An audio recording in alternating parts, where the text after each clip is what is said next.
Les désirables de la semaine, tout ce qui nous a fait envie, séduit et intrigué ces derniers jours.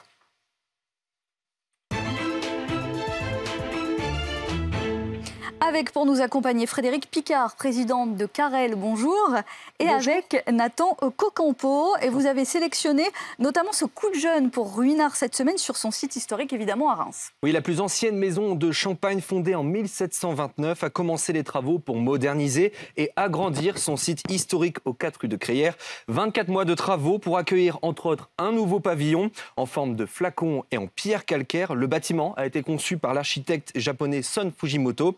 Bar à champagne, terrasse, salon de dégustation, ouverture prévue en septembre 2024. Et une nouvelle adresse aussi à Paris. Jamel Debbouze ouvre son premier restaurant avec Paris Society. Et pas n'importe où, sur le toit de l'Institut du monde arabe. Son nom, Dar Mima, en hommage à sa mère Fatima, surnommée Mima. Au menu, des plats marocains, pastillas de poulet, tagine, couscous et bien sûr des pâtisseries marocaines. Une carte pensée avec le chef du Ritz. Et Gucci qui crée une mini-série, cette fois dans l'univers du gaming. Objectif de cette mini-série, mettre en valeur les métiers, les acteurs du secteur de l'e-sport. Le premier épisode de cette série documentaire baptisée Good Game Legends est centré sur une commentatrice de compétition. Le deuxième met en lumière un spécialiste du jeu de tir Counter-Strike. Voilà, Gucci avait déjà inauguré une école consacrée au sport en ligne. Et puis, Montblanc et Ferrari s'associent pour un stylo de luxe. Encore des stylos de luxe. On commence à être habitué des accessoires de luxe imaginés par les grands noms de l'automobile. Donc le dernier en date est un stylo plume aux formes courbées avec une lamelle rouge rappelant évidemment les véhicules du constructeur. Le corps est en titane, la plume en or blanc massif. Seulement 599 exemplaires au prix de 26 000 €. Et comme ça, on peut avoir toute la panoplie. Merci Nathan Cocampo. On est donc avec Frédéric Picard, présidente de Carrel. Carrel, on le situe comment? C'est du luxe accessible? C'est du luxe accessible, tout à fait. Avec un prix moyen, on est de l'ordre de quoi? De 350 € pour une paire? 350 € pour une chaussure qui est entièrement conçue en Italie. Donc, imaginée bien sûr et créée en France, mais fabriquée en Italie. Toujours en petite série, la plupart du temps avec des cuirs upcyclés. Donc on fait très attention de plus en plus à ça. Oui, de plus en plus. Il y a une promesse justement sur des alternatives véganes, un cuir différent. On pense les choses différemment. On pense les choses complètement différemment. On a maintenant des clientes qui sont de plus en plus attentives à ce côté recyclé, pas gâché, des petites quantités, la traçabilité. C'est quelque chose auquel, de toute façon, on le faisait. Nous, on était un peu comme Monsieur Jourdain, parce qu'on a des ateliers qui sont très à proximité, puisqu'on est entre Milan, les Marches en Italie, Florence, donc c'est tout près. Et on n'a absolument pas de production très lointaine. Donc on peut mesurer avec beaucoup de raisonnabilité nos quantités. Oui, et s'y retrouver au niveau du sourcing. Et puis Carrel, c'est du luxe assez accessible, mais c'est aussi un bout de patrimoine, une histoire, un marqueur des années 60, contemporain de Courrèges, de Paco Rabanne. C'est cela que vous avez fait revivre et envie de faire revivre en reprenant la maison en 2010?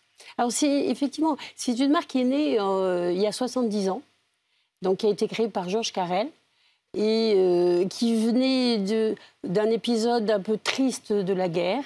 Et donc, il a eu envie de faire quelque chose de très pétillant, de très vitaminé, et de mettre au pied des femmes des chaussures où elles sont à la fois très bien dedans. Son père était cordonnier, donc il s'y connaissait un peu en chaussures, moins qu'on puisse dire.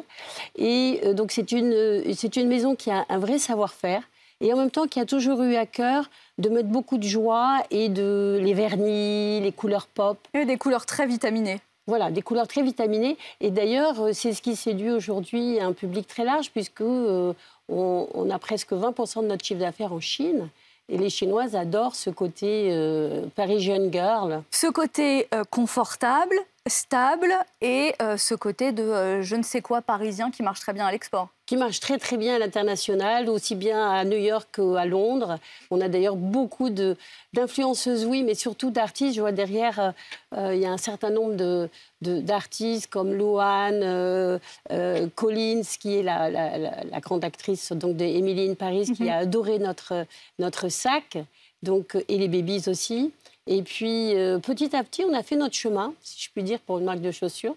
Et on s'est fait repérer par Gucci, qui nous a proposé de faire une grosse collab avec eux. Donc on était très émus, surpris, et en même temps, ça a été un très gros travail. Et une collab d'ailleurs végane, parce que c'était essentiellement avec du satin. Donc c'était un truc assez compliqué à faire, mais on est très heureux du résultat. Et tout ça, toutes ces collaborations, ça vous a remis dans l'air du temps, au cœur de la tendance. Vous parliez d'Emily in Paris, un biopic de Brigitte Bardot à venir, évidemment. Vous êtes devenue incontournable. Nos chaussures sont sélectionnées, oui, tout à fait. Alors, on ne paye pas d'ailleurs, parce que c'est vraiment les stylistes de ces séries qui viennent nous voir. Non, vous ne payez pas, mais vous en récupérez les bienfaits. On en récupère les bienfaits et elles mettent à leurs pieds, au pied de ces actrices, une petite touche de Paris, de la France, et ça marche très très bien. Et c'est vrai qu'on s'est complètement renouvelé dans des collections vraiment autour de ce Babies, qui est la marque de fabrique. Qui est notre soulier iconique, phare, star. Donc, d'ailleurs, on ne l'a pas augmenté cette année. Je dois dire qu'on fait très attention à nos prix. Vous me posiez la question du luxe accessible, ben c'est ça. On fait très attention. C'est maintenir les prix. On considère qu'il faut être juste. Nous, on ne fait pas de publicité, justement. On ne paye pas, on n'est pas dans des grandes machineries publicitaires, etc. Et du coup, on peut se permettre d'avoir des prix très justes directement de nos usines et de nos ateliers. Et les clientes en profitent. Une visibilité comme Emily in Paris, ça représente quoi en termes de pourcentage d'augmentation, de recherche sur les sites, etc. Oh ben, très fort. Ça a été un succès incroyable sur notre Instagram. On reste encore assez modeste, qu'on a 150 000 followers. Mais imaginez-vous, il y a 2 ans, même pas, on en avait 30 000. Donc c'est vrai que ça va quand même très très vite. Et ça nous a assuré surtout une image très cool. Très dans l'air du temps. Oui, très dans l'air du temps, d'une Parisienne un peu délurée, un peu folle, parce que c'est ça le style de Carrel, c'est un style un peu échevelé, et en même temps la fille qui est en vélo. Le retour aux sources et les années 60 et l'insouciance des années 60. Exactement, c'est une époque où effectivement on n'avait pas beaucoup de... Il fallait reconstruire. Et dans l'histoire à reconstruire aussi, vous avez repensé votre politique retail, où avant... il y avait plus de zones de revente. Vous avez repensé pour avoir une boutique, ça et là, mais pensez l'expérience. Ah oui, alors, le retail, on l'a complètement revu. En fait, pour tout vous dire, en 2019, avant le Covid, déjà, quelle était la situation de Carrel? On était à 90% vendus à Paris et dans une petite dizaine de boutiques. Aujourd'hui, la France représente même pas 40% de notre chiffre d'affaires. Donc 60% se fait à l'étranger et à travers notamment le site internet, notre site internet, plus des marketplaces qui nous vendent comme Matches, Monnier, 24S, etc. Mais déjà des places de marché. Mais des places de marché. Donc on a conquis notre place sur le digital et aujourd'hui, 7 paires sur 10 pour nous, 7 paires sur 10 est vendue en ligne. Donc c'est vraiment une mini-révolution qu'on a fait en 3 ans. Et du coup, ça nous a permis de nous recentrer sur le retail avec des expériences shopping beaucoup plus amusantes. Aujourd'hui, on a tous les 2 mois un artiste qui vient nous repenser notre boutique. Là, en ce moment, on travaille avec un jeune artiste qui nous a fait des fleurs artificielles très pop, très Andy Warhol. Il y en a partout, dans toute la boutique. Et tous les 2 mois Et tous les 2 mois, on prend un jeune artiste. Souvent, d'ailleurs, vous savez, il suffit au coin de la rue, il y a beaucoup de choses qui se passent.